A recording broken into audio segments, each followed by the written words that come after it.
你哋兩個咧，對於彼此咧，佢唔單單係一個名字，係前世所修嚟嘅甘心嘅福報。今日我哋要講下正緣啊！相信好多人咧都好想知道自己嘅正緣。咁正緣究竟喺命理裏邊咧點樣去理解呢個乜嘢叫做正緣呢？人嘅一生當中咧有90%嘅轉捩點咧係因為某一個人嘅出現而改變咗。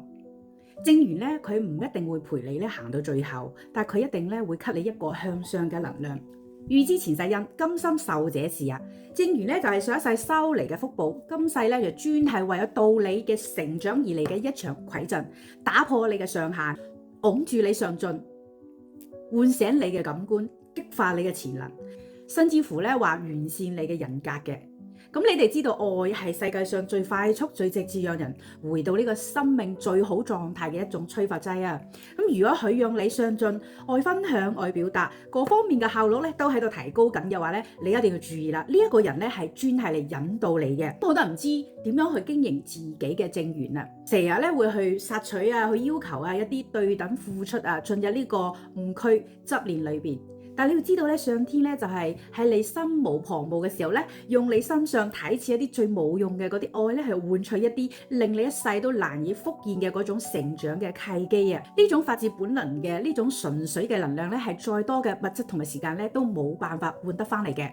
真係咧會有好多人咧靠着咧呢一股能量去度過嗰啲咧好漫長啦又好煎熬嘅歲月，就甚至乎咧有人咧等咗一世咧都未必等到嘅。所以咧你一旦遇到之後咧，一定要揸緊時間對呢個人好，等佢陪你咧行多一程。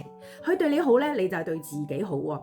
有一句説話咧講得非常之啱嘅，善良咧係呢個世間唯一不會失敗嘅投資。你對呢段關係嘅真心交換付出咧，佢最終咧會成為咧一種養分，反過嚟咧去反哺你嘅。大大方方咁講出嚟對佢嘅需要，千祈咧唔好吝嗇自己嘅誇獎同埋欣賞，就係要話俾佢聽，別人棄你如雜草，我視你如珍寶啊！如果話你哋還未去到嗰一層關係咧，你都可以好大方咁去表達對佢嘅呢一種偏愛，唔好覺得有咩壓力。只要你唔索取，佢自然咧唔會對你有抵觸。你可以將呢個視頻咧轉發俾佢，因為呢個人咧而家對你嚟講非常非常之重要同埋特別。你哋兩個咧對於彼此咧，佢唔單單係一個名字，係前世所收嚟嘅甘心嘅福報，亦都係你甘心咧難以再現嘅一種非常之好嘅人生狀態啊！無論呢一個緣分可以行幾耐咧，可唔可以走到最尾咧？呢個係唔定義嘅，而決定選擇係愛定係唔愛，係兩個殘缺嘅靈魂相互嘅包容同埋退讓。你到我這，亦都係我嘅良緣啦。如君遇破萬難。